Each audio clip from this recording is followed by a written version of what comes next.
Hola, ¿qué tal? Muy buen día. Bienvenidos a nuestra reunión virtual de esta semana. Gracias por abrirnos la puerta de tu casa por medio de la tecnología, que puede ser una bendición. Y pues seguimos con nuestro estudio del libro de Tesalonicenses. Vamos a empezar esta mañana con el capítulo 3. Y pues para empezar, yo quería hablar un poquito acerca de las preocupaciones, ¿no? Esa palabra tan común en nuestras vidas, que es la preocupación. Y muchas veces la entendemos como una inquietud, una ansiedad, un desasosiego, algo que nos quita la paz. Y tenemos que entender que esa palabra solita, pues generalmente tiene connotaciones negativas, ¿no? Porque pues estás preocupado, te sientes mal, ¿no? Y tenemos que entender también que por preocuparnos solamente, pues no pasa nada, no logras nada.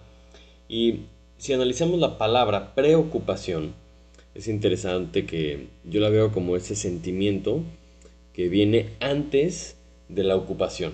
Es decir, es eso que sentimos antes de que nos mueva a una acción. Y por eso decimos que solamente las verdaderas preocupaciones nos llevan a actuar, nos llevan a la acción. Por ejemplo, escuchamos muchas veces que hay gente que está preocupada por el medio ambiente. Entonces la gente que está preocupada por el medio ambiente, pues bueno, entonces empiezan a reciclar, empiezan a hacer ciertas cosas que desde el punto de vista de ellos, pues mejora el medio ambiente, ¿no? Reciclar, a lo mejor no usar el automóvil para andar en bicicleta y no contaminar, una serie de cosas que los llevan a actuar. Hay mucha gente que dice que le preocupa el futuro del país. Ah, bueno, entonces ves que invierten en cuestiones de beneficio social, de educación, algo que puede ayudar al futuro del país. En el ambiente cristiano a lo mejor escuchamos que a algunas personas les preocupa la salvación de otras personas. Entonces estas personas van a estar muy enfocadas en vivir como Dios dice, en predicar la palabra de Dios y pues poder guiar a otros a los pies de Jesucristo. Pero si estamos preocupados por estas cosas, en teoría nos debería llevar a la acción. Pero muchas veces decimos que algo nos preocupa, pero nuestros hechos hablan mucho más fuerte, porque en realidad pues no estamos haciendo nada. Entonces simplemente es un sentimiento, es una preocupación, pero no es una preocupación verdadera. En el pasaje que vamos a ver esta mañana, veo que Pablo muestra una preocupación tangible y algo que verdaderamente le importa por la frase que repite dos veces que dice no pudiendo soportarlo más.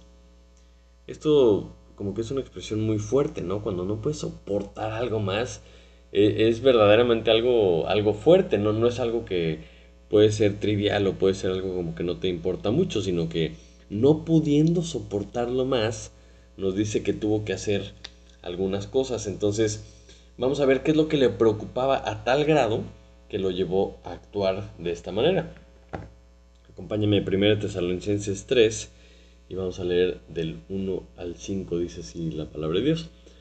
Por lo cual, no pudiendo soportarlo más, acordamos quedarnos solos en Atenas, y enviamos a Timoteo, nuestro hermano, servidor de Dios y colaborador nuestro en el Evangelio de Cristo, para confirmaros y exhortaros respecto a vuestra fe, a fin de que nadie se inquiete por estas tribulaciones, porque nosotros mismos sabéis que para esto estamos puestos, porque también, estando con vosotros, os predecíamos que íbamos a pasar tribulaciones, como ha acontecido y sabéis. Por lo cual también yo, no pudiendo soportar más, envié para informarme de vuestra fe, no sea que os hubiese tentado el tentador y que nuestro trabajo resultase en vano. Hasta ahí vamos a leer esta mañana. Padre Celestial, te damos muchas gracias esta mañana nuevamente porque podemos tenemos acceso libre, Señor, a abrir tu palabra, Señor. Tenemos acceso a ti por medio de Jesucristo, Señor, para poder venir delante de ti y pedirte, Señor, con toda confianza, Señor, que nos des sabiduría, que nos des inteligencia, Señor, que nos des valentía para no solo entender tu palabra, Señor, sino que la podamos poner en práctica, Señor. Te pedimos que conectes con nuestros corazones, Señor, que conectes nuestra mente con nuestro corazón y ambas con tu Espíritu, Señor, para que nuestra vida sea un reflejo de lo que tú quieres, Señor. Te lo pedimos en el nombre de Jesús. Amén. Muy bien, entonces, como casi siempre me gusta empezar un poquito con el contexto para que no se nos olvide que estamos estudiando una carta, ¿no? Que todo tiene que ver, todo está conectado porque los autores, Pablo, Silvano y Timoteo, le están escribiendo a unas personas reales que eran la iglesia que estaba en Tesalónica, ¿no? Que ellos habían discipulado y al mismo tiempo Dios, por medio de su espíritu y por medio de su palabra, también nos habla a nosotros por medio de este pasaje, pues vamos a ver qué estamos aprendiendo. Y la semana pasada veíamos que hacer discípulos era lo que más motivaba a Pablo y compañía. ¿Se acuerdan que les dice cuál es la esperanza o el gozo o la corona de que se podían gloriar en su vida? Pues eran los discípulos, entendiendo que al hacer discípulos, ¿no? Estos iban a ser como las coronas que iban a adornar las obras y el trabajo y la obra del ministerio de ellos delante de Jesucristo cuando nuestro Señor fuera a regresar. Pero vemos también esta sensación que se repite durante toda la carta de estos padres, ¿no? Como padres, creo que los que tenemos hijos podemos identificarnos con el hecho de que pues muchas veces los hijos representan una gran fuente de preocupaciones, ¿no? Como que tenemos muchas preocupaciones gracias a los hijos. Desde lo más básico, como el hecho de que cuando son súper chiquitos, pues somos responsables por sus vidas, literalmente, ¿no? De cuidarlos y alimentarlos y taparlos cuando hace frío. Pero no es lo único que nos debe preocupar. Si somos buenos padres, también nos preocupa el desarrollo espiritual, el desarrollo emocional, social, intelectual, profesional, etcétera, etcétera, etcétera. Porque un buen padre le preocupan estas cosas de sus hijos. Entonces vemos esta preocupación como esta sensación de que no había terminado bien su trabajo Pablo y sabemos que no solamente eran palabras, que estas preocupaciones no solamente eran de dientes para afuera, sino que estaba hablando en serio por sus hechos. Y en este pasaje vemos que Pablo vio tres cosas que le preocuparon y estas lo llevaron a actuar de la forma que hicieron. Entonces justo lo que vamos a ver esta mañana. Estas tres cosas que hizo Pablo que lo motivó la preocupación por los tesalonicenses. Porque tenemos que recordar, como leíamos hace unas semanas en Hechos 17, que habían sido separados de sus hijos espirituales. Fueron perseguidos y acaban estando en Atenas, como dice el versículo 1 y 2, por lo cual no pudiendo soportarlo más, acordamos quedarnos solos en Atenas. Pablo y Silvano, y dice, y enviamos a Timoteo, nuestro hermano, servidor de Dios y colaborador nuestro en el Evangelio de Cristo.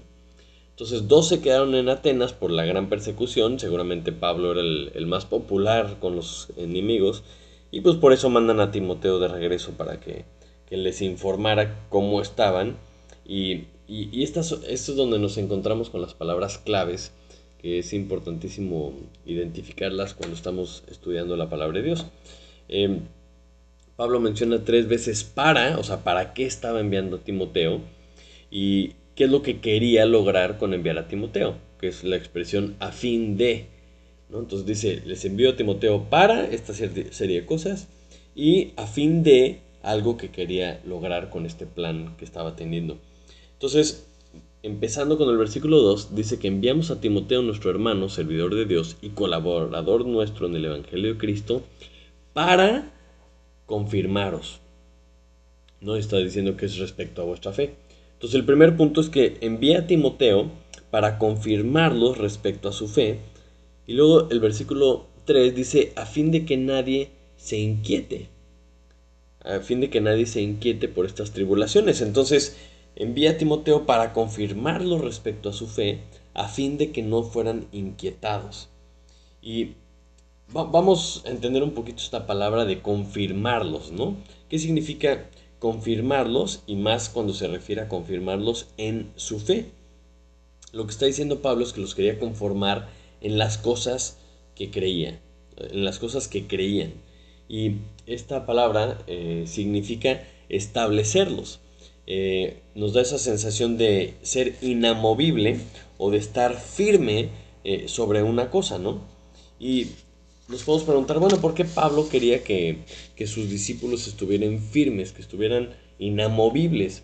Pues vamos rápidamente a Mateo capítulo 7, que nos explica un poquito esta ilustración que es muy famosa, pero que es muy importante. Mateo 7, versículo 24.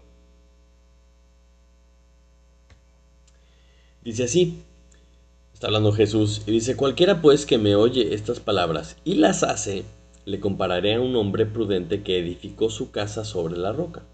Descendió lluvia y vinieron ríos y soplaron vientos y golpearon contra aquella casa, y no cayó porque estaba fundada sobre la roca. Pero cualquiera que me oye estas palabras y no las hace, le compararé a un hombre insensato, que edificó su casa sobre la arena. Y descendió lluvia, y vinieron ríos, y soplaron vientos, y dieron con ímpetu contra aquella casa. Y cayó, y fue grande su ruina. Cuando terminó Jesús estas palabras, la gente se admiraba de su doctrina porque les enseñaba como quien tiene autoridad y no como los escribas. Entonces, Jesús está diciéndoles que al que oye estas palabras y las hace, le va a comparar a un hombre que edifica su casa sobre la roca, ¿no? Y escuchar la palabra de Dios y hacerla, entendemos que es obedecer lo que Dios está diciendo. Entonces, la ilustración es para aquellos que escuchan lo que Dios dice y obedecen. Y son comparados con una persona que edifica su casa sobre la roca. Pero es interesante notar que a los dos, al que construye la casa sobre la arena y al que construye la casa sobre la roca, a los dos le pega la misma tormenta, ¿no? Muchas veces pensamos que si levantas tu casa sobre la roca, no va a venir la tormenta. Y, o sea, ese no es el punto. O sea, la tormenta viene parejo. El punto es que si está sobre la roca no se va a caer porque está bien fundamentada, está bien cimentada sobre la roca que es Cristo. Y nuestro pasaje esta mañana en el versículo 4 dice que no quería que nadie fuera inquietado. Esto significa que nadie fuera movido, que nadie fuera, que ahora sí que nadie le movían el tapete por estas tribulaciones que estaban viviendo. Incluso el versículo 4 dice, porque también estando con vosotros os predecíamos que íbamos a pasar tribulaciones como ha acontecido y sabéis. Es decir, Pablo ya les había dicho a los tesalonicenses que ellos iban a sufrir, que ellos iban a sufrir persecuciones como justamente les estaba pasando a Pablo y compañía. Entonces, ¿cuál es el punto por qué estaba preocupado de que alguien inquietara a los tesalonicenses, ¿no? Por causa de las tribulaciones que estaban teniendo Pablo y compañía? Bueno, porque muchas veces la gente predica que si Dios está conmigo, yo no voy a tener padecimientos. ¿No? Mucha gente piensa que si estoy con Dios, nunca me va a pasar nada. Pero eso no es lo que dice la Biblia y eso no es lo que nos enseña, pues básicamente todo el Nuevo Testamento. Y en la situación que estaba viviendo Pablo y compañía, pues pudo haber surgido una serie de dudas. Porque en un contexto judío, con todo lo que dice el Antiguo Testamento, generalmente ellos tenían la mentalidad de que si Dios estaba contigo, pues, o sea, podías derrotar a todos los ejércitos y nadie te iba a poder hacer frente, porque esas eran las promesas de Dios hacia los judíos. Entonces, si tú, o sea, te acercas a Dios pensando que si estás con Él nunca te va a pasar nada, como era el caso de los judíos, pues entonces algo estaba mal con Pablo. Y mucha gente seguramente empezó a tener estas dudas de decir, a ver, ¿por qué si Pablo nos está predicando la verdad o nos está predicando este Dios poderoso o algo? Pues ¿por qué siempre le está yendo tan mal? Pero tenemos que entender el cambio de enfoque, ¿no? En el Nuevo Testamento la gente debe de empezar a entender que el enfoque es Dios. Digo, siempre ha sido el enfoque Dios. El problema es que la gente se había desviado de Dios porque les había ido tan bien. Se habían olvidado de Dios, ¿no? Como lo había predicho Dios también. Les voy a dar todo, los voy a bendecir, les va a ir padrísimo y ¿qué va a pasar? Se van a olvidar de mí. Entonces, justamente es lo que estaba pasando en esta época. ¿no? Y por eso Jesús hace todas las ilustraciones de los malos administradores, de que Dios les había dado todo, les había encargado su viña, les había dado dones y demás, y como lo habían hecho tan mal, bueno, pues entonces incluso les pregunta a los fariseos, ¿qué debemos de hacer? Pues debes de contratar a otros, exactamente. Y aquí es donde empieza este como cambio de guardia, por decirlo de una forma, en donde viene la época de la iglesia. Y a pesar de lo que vamos a sufrir, como iglesia tenemos que entender que si estamos siguiendo a Jesús, los padecimientos van a venir. Van a venir porque estamos en un mundo que está en contra de Jesús. Acompáñenme por favor a 1 Pedro, capítulo 4, versículo del 12 al 14. Dice, amaos, no os sorprendáis del fuego de prueba que os ha sobrevenido, como si alguna cosa extraña os aconteciese, sino gozaos por cuanto sois participantes de los padecimientos de Cristo, para que también con la revelación de su gloria os gocéis con gran alegría. Si sois vituperados por el nombre de Cristo, sois bienaventurados, porque el glorioso Espíritu de Dios reposa sobre vosotros. Ciertamente de parte de ellos Él es blasfemado, pero por vosotros es glorificado. Esta es la nueva mentalidad que tiene el creyente, el que sigue a Jesucristo. O sea, si nosotros padecemos por causa del nombre de Jesús, somos bienaventurados, porque estamos siguiendo las pisadas de nuestro Señor, estamos siguiendo las pisadas de Jesús. Ojo, es padecer por causa de Jesucristo, no padecer por causa de nuestros pecados o de nuestras malas decisiones. No, aquí estamos hablando de padecer por hacer lo que Jesús dijo que hiciéramos. Padecer por obedecer, padecer por seguir a nuestro Señor. Ese es el que es bienaventurado. Romanos también, capítulo 8, de versículo 35 al 37, también habla de esto. Dice, ¿quién nos separará del amor de Cristo? ¿Tribulación, o angustia, o persecución, o hambre, o desnudez, o peligro, o espada? Como está escrito, por causa de ti somos muertos todo el tiempo. Somos contados como ovejas de matadero. Antes, en todas estas cosas somos más que vencedores por medio de aquel que nos amó. Entonces es interesante que lo que nos motiva con este pasaje es la promesa de que nada nos va a poder separar del amor de Dios. No necesariamente dice que no nos va a pasar nada. Dice que ni tribulación, ni angustia, ni persecución, hambre, desnudez, peligro, espada, nada nos va a separar del amor de Dios. Y como decía Pedro, no te sorprendas. O sea, no te sorprendas que vas a padecer si haces lo que hizo Jesucristo. Por eso, las mismas palabras de Jesús las encontramos en Juan 16. Él está hablando de esto.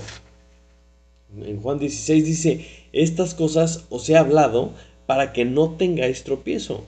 Y les está diciendo a sus discípulos, os expulsarán de las sinagogas, y aún viene la hora cuando cualquiera que os mate pensará que rinde servicio a Dios. Y harán esto porque no conocen al Padre ni a mí. De hecho, pues a Cristo mismo lo mataron según ellos porque estaba blasfemando, simplemente porque no pudieron reconocer que Él era Dios.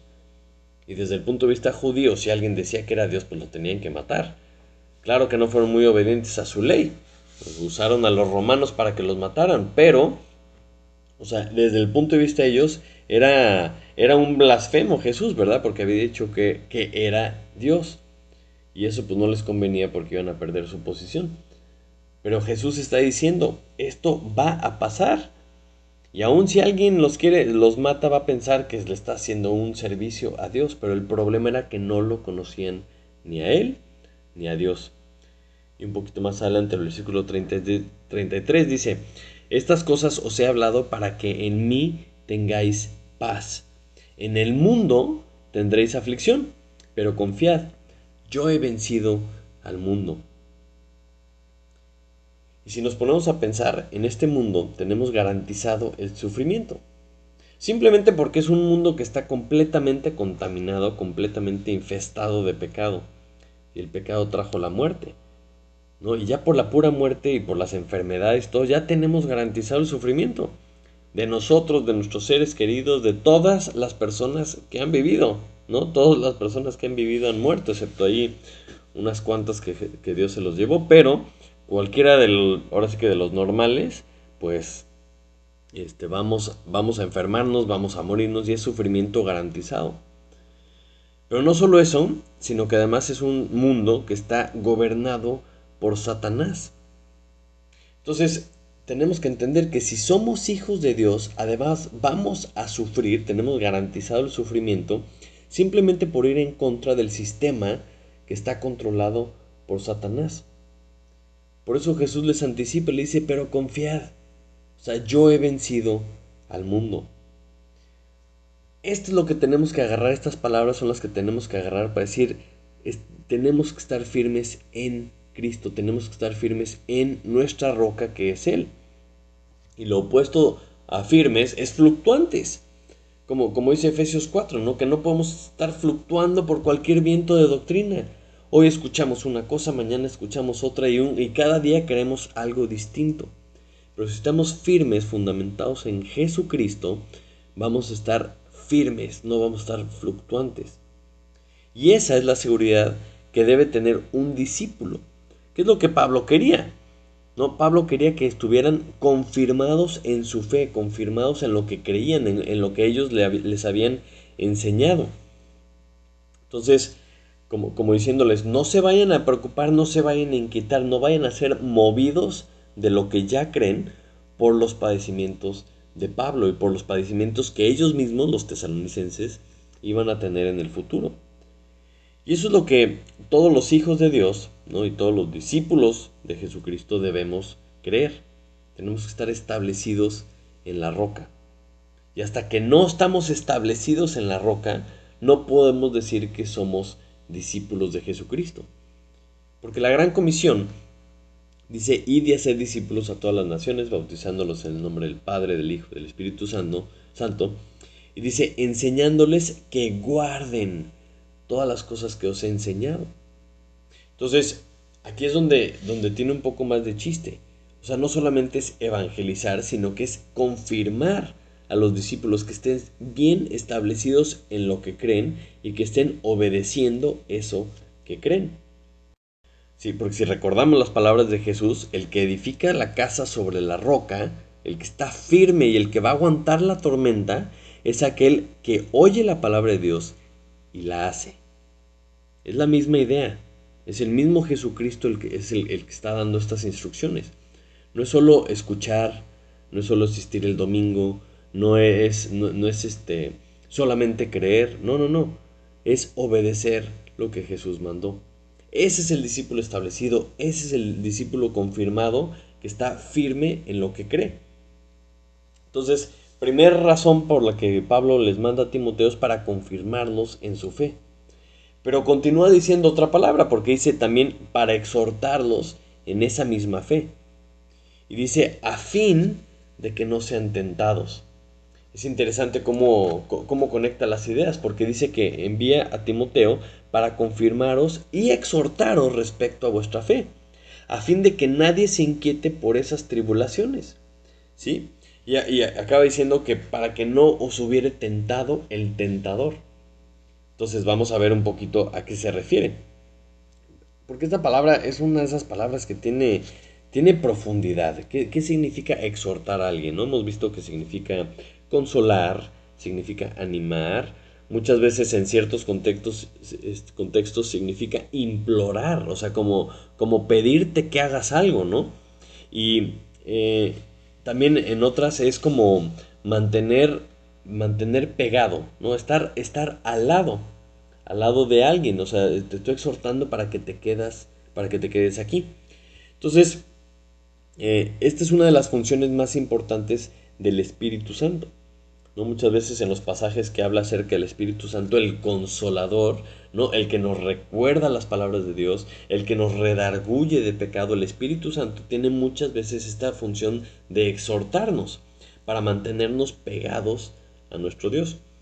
Y es curioso que en esta ocasión Timoteo cumple esa misma función. Y como iglesia, como hermanos, que tenemos el Espíritu Santo, muchas veces tenemos que entender que nosotros, o sea, Dios nos usa para exhortarnos unos a otros. Acompáñame rápidamente a Hechos capítulo 2, versículo 25. Dice, porque David dice de él, veía al Señor siempre delante de mí, porque está a mi diestra, no seré conmovido. Es padrísimo cómo las palabras de Dios, de la misma Biblia, las palabras que utiliza, las palabras que escoge, conectan tan claramente las ideas. O sea, imagínate si Dios está a tu diestra, o sea, ¿cómo vas a ser movido? Se me viene un poco a la mente esa imagen de un papá, no tomando la mano de su hijo, como papá diciendo, dame la mano, ¿no? Y el hijo toma la mano de su papá y el papá por un lado se siente seguro de que cualquier cosa pues lo jala, lo carga, lo quita del peligro. Y el hijo por otro lado dice, estoy con mi papá, o sea, no me va a pasar nada. Eso es lo que vemos cuando somos exhortados a mantenernos juntos, a mantenernos cerca, a mantenernos a un lado de nuestro Dios. Y es tan importante estar pegado a nuestro Dios porque hay peligros verdaderos y peligros constantes a nuestro alrededor. Simplemente si pensamos en nuestro Señor Jesucristo, en Mateo 4, que viene un poquito la narración de cuando Él fue tentado por el tentador. ¿Quién es el tentador? Pues Satanás, ¿no? Y Mateo usa la misma palabra que Pablo aquí en Tesalonicenses, hablando del tentador. Jesús, como el Hijo de Dios, ¿no? El Hijo amado en quien Dios tenía complacencia, fue tentado. Y fue tentado en los tres aspectos que siempre somos tentados por parte de Satanás. Los deseos de la carne, ¿no? Ay, dile a estas piedras que se conviertan en pan, porque pues llevaba 40 días sin comer, pues seguramente, o sea, tenía hambre y fue una tentación real. Los deseos de la carne, ¿no? A satisfacer mi panza, ¿no? Después también lo tentó con los deseos de los ojos. ¿Ves todos estos reinos que ves? Pueden ser tuyos, ¿no? Estos deseos de los ojos que también muchas veces somos tentados.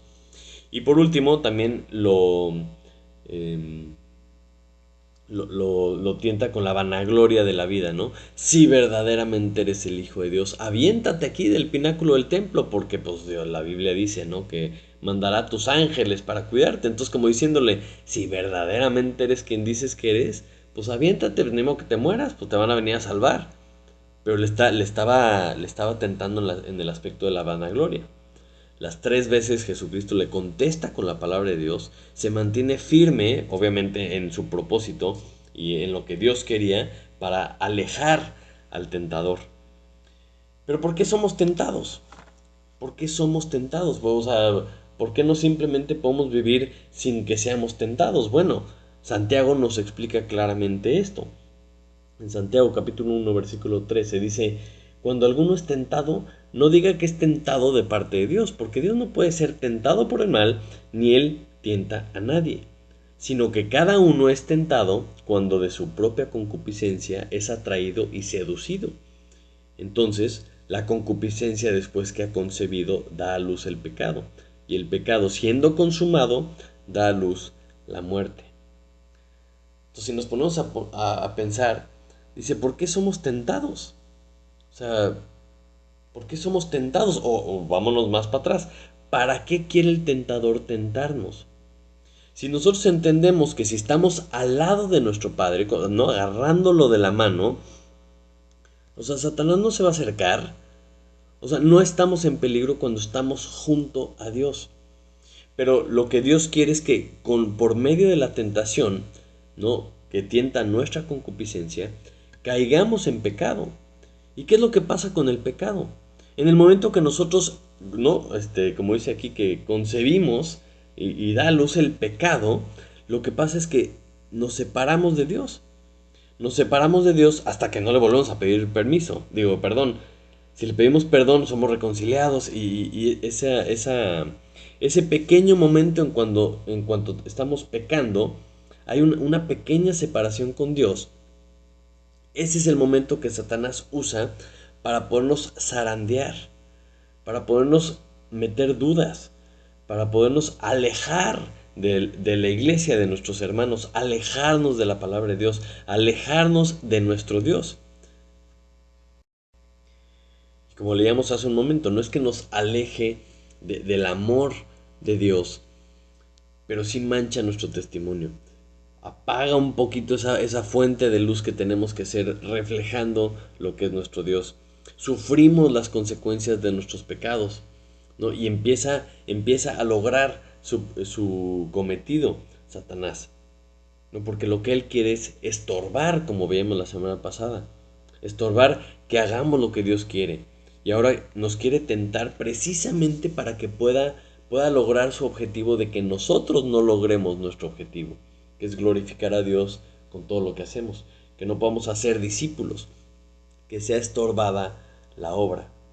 Y por eso Pablo mandó a Timoteo para confirmarlos en su fe y para exhortarlos en su fe, como decirles, a ver, manténganse firmes, no sean movidos, no vayan a ser tentados por Satanás, tentados de creer alguna otra cosa, regresar a la palabra de Dios y volver a reafirmar lo que ellos creían.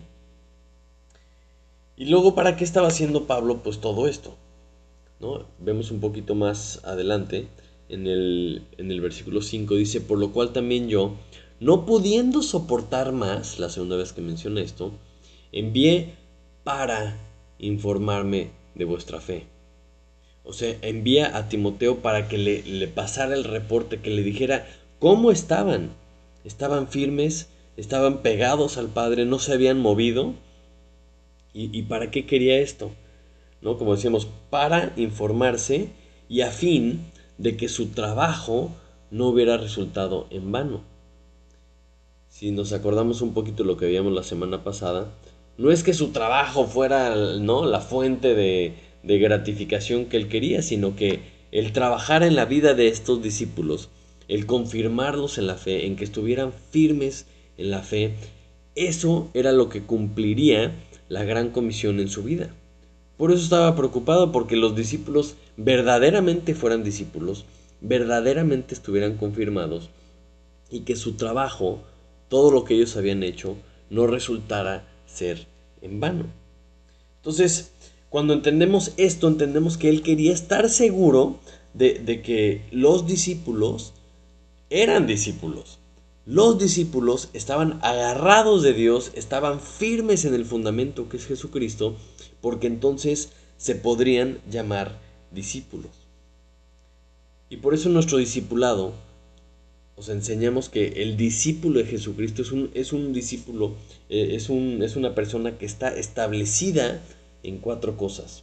Establecida es la misma palabra que veíamos ahorita, estar confirmado, ¿no? Pero el discípulo está establecido, primero que nada, en su identidad con Dios. O sea, él sabe quién es, sabe que es un hijo de Dios, sabe para qué está aquí, sabe que al ser un hijo de Dios tiene que vivir, o sea, tiene que vivir como un hijo de Dios. Entonces, su identidad es inamovible. O sea, antes de ser un licenciado, antes de ser el hijo de su mamá, antes de ser, pues no sé, el hermano de su hermano, antes que nada, el discípulo de Jesucristo sabe, o sea, quién es en Cristo. Su identidad con Dios está firme, es inamovible. En segundo lugar, el discípulo de Jesucristo está bien establecido en la palabra de Dios, porque entiende que la palabra de Dios es su fuente de alimentación diaria, ¿no? Y es una fuente de alimentación que no solo alcanza para mí, sino que es para compartir. Y yo no puedo comer una vez al mes. Aunque una vez al mes yo fuera al buffet más grande de la ciudad, me duraría a lo mejor un día y medio, el estar satisfecho, y tengo que volver a comer. Lo mismo pasa con la palabra de Dios. Un discípulo está bien establecido en la palabra de Dios y la consulta, la lee, o sea, todo el tiempo la tiene en su corazón y se vuelve su forma de pensar. Número 3, el discípulo está bien establecido en la familia de Dios, que es la iglesia. en la familia de Dios, es parte de la familia. O sea, el discípulo sabe y entiende que es parte del cuerpo, es un miembro del cuerpo. Y esto va muy de la mano con la cuarta meta, que el discípulo está bien establecido en el ministerio. O sea, no solamente es entender que eres parte de la iglesia, sino entender que tienes una función y la cumple. O sea, un discípulo es una persona que tiene estas cuatro cosas. Está establecido en su identidad con Dios, está establecido en la palabra de Dios, está establecido en la familia de Dios y está establecido en el ministerio de Jesucristo. Y es exactamente lo que Pablo quería lograr. Es exactamente lo que Pablo quería confirmar. Quería, o sea, por las tribulaciones que les estaban viniendo, que no se fueran a inquietar, que no se fueran a mover, que no los fueran a engañar, que no fueran a cambiar lo que ya habían creído. Y eso fue lo que hizo Pablo, eso fue por lo que mandó a Timoteo precisamente para informarse de cómo estaban sus discípulos. Y lo hace con este amor tan increíble y con este interés genuino de ver, de darle seguimiento a sus hijos espirituales. Y es algo que podemos aprender muchísimo como hijos y como padres, como discípulos y como discipuladores. Porque cuando entendemos nosotros que estamos siguiendo a Jesucristo, o sea, tenemos que seguir su ejemplo. Jesús vino a salvar, no podemos decir que su ministerio duró un poco más de 3 años, pero al momento de ser crucificado, de ser sepultado, de resucitar y de regresar al cielo con el Padre a la diestra de Dios, no terminó ahí. O sea, Jesucristo no solamente vino a salvar, sino que además envió al Consolador, envió al Espíritu Santo para que terminara su obra. Nos dejó la Biblia completa para que pudiéramos tener su mente, para que supiéramos cuál era el plan, para que tuviéramos una guía infalible. Y además nos dejó una iglesia, nos dejó dentro de una familia en donde pudiéramos crecer entre todos, en donde nos pudiéramos cuidar, pudiéramos desarrollar nuestros dones, pudiéramos encontrar el propósito de Dios para nuestras vidas. Y aprendemos mucho de Jesucristo. Como iglesias debemos de seguir su ejemplo. Debemos de acabar la obra con cada discípulo. No se trata solamente de predicar la palabra de Dios, no se trata solamente de evangelizar, no se trata solamente de atender a los niños o a los jóvenes o a las viudas, no. Se trata de todo esto junto y se trata de todo esto por cada discípulo.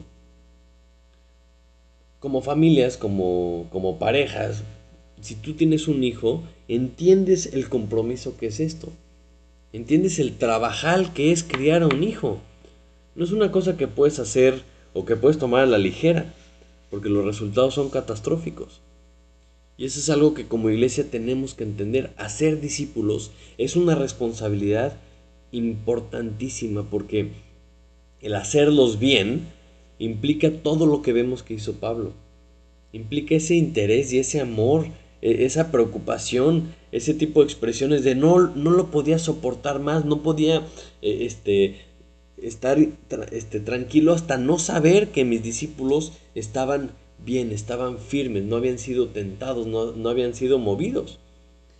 Y eso es cuando entendemos por qué Jesús hizo lo que hizo. Porque Él tenía un plan. O sea, el plan de Jesús no es solamente que nazcan nuevas criaturas, que nazcamos de nuevo, como le decía, como Él dijo en los evangelios. O sea, tenemos que entender que Él vino a morir por nosotros para que al nacer empezara nuestra vida eterna. Y nos dejó todo lo necesario para crecer hasta cumplir su propósito. ¿Y hasta cuándo tenemos que hacer esto? Pues hasta que Él regrese.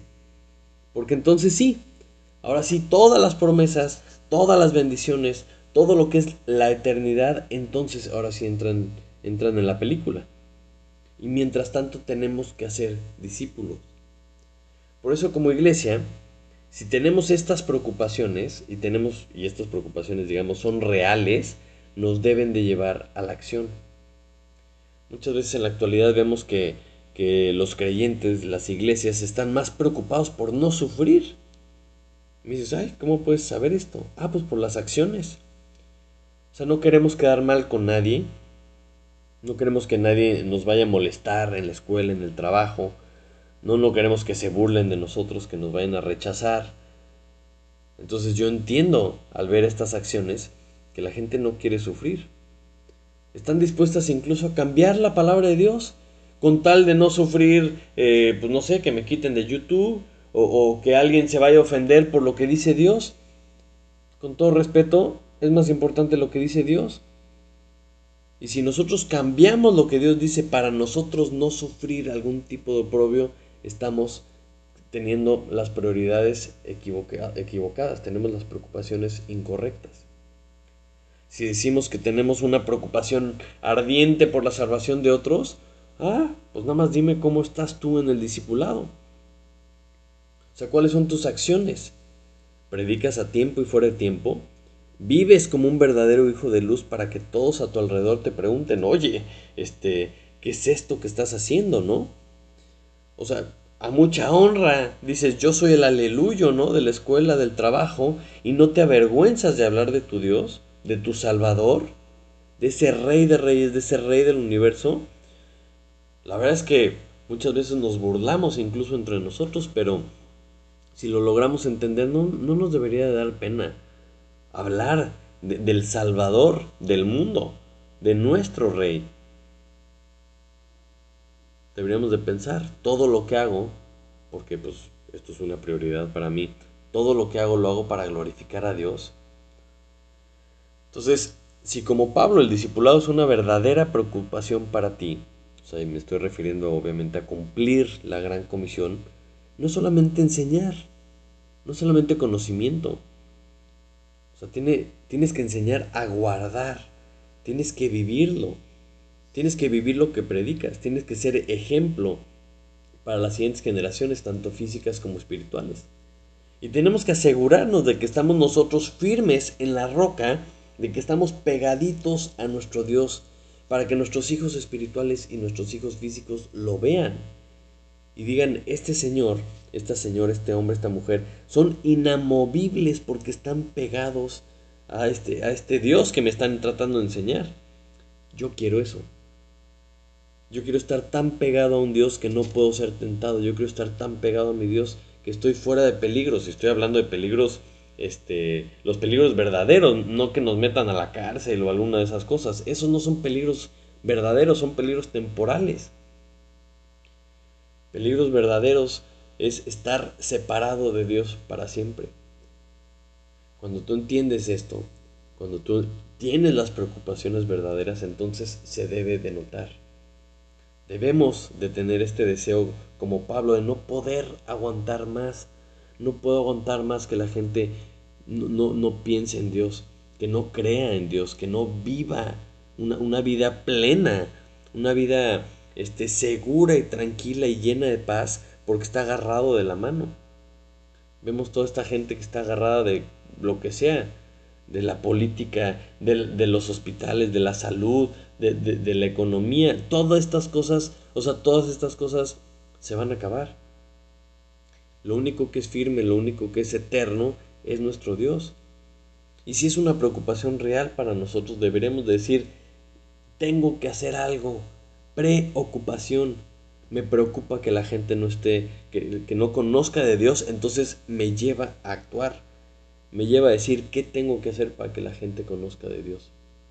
Que esa sea nuestra verdadera motivación, que esa sea nuestra verdadera preocupación, que nos lleve a actuar, que seamos una iglesia preocupada verdaderamente porque la gente conozca de Dios y que nuestras vidas reflejen esta preocupación verdadera. Acompáñame a orar. Padre Santo, te damos muchas gracias, Señor, porque con el ejemplo de Pablo, Señor, con tu palabra en esta carta, Señor, podemos ver pues emociones fuertes, Señor, cosas que no son de dientes para afuera, Señor, sino que verdaderamente unas personas preocupadas por otras, preocupadas por su firmeza, por su andar, por su crecimiento, Señor. Te pido que primeramente nosotros entendamos esto, Señor, y que podamos estar preocupados por nuestro propio desarrollo espiritual, que podamos estar preocupados, Señor, por estar firmes en ti, Señor, Que esas preocupaciones nos lleven a actuar, que nos lleven a acercarnos más a ti, Señor. Y que si estas preocupaciones son reales, Señor, que podamos transmitírselos a otras personas, que nos lleve a actuar, a predicar de ti, Señor, a que más gente te conozca. Padre, te pido que seamos una iglesia que no sea una iglesia de lengua, Señor, sino que sea una iglesia de acción, una iglesia de obediencia, que escucha tu palabra, Señor, y la hace, porque así demostramos que estamos sobre la roca. Te lo pedimos en el nombre de Jesús. Amén. Amén. Muchísimas gracias, que Dios los bendiga. Nos vemos hasta la próxima, que tengan una excelente semana.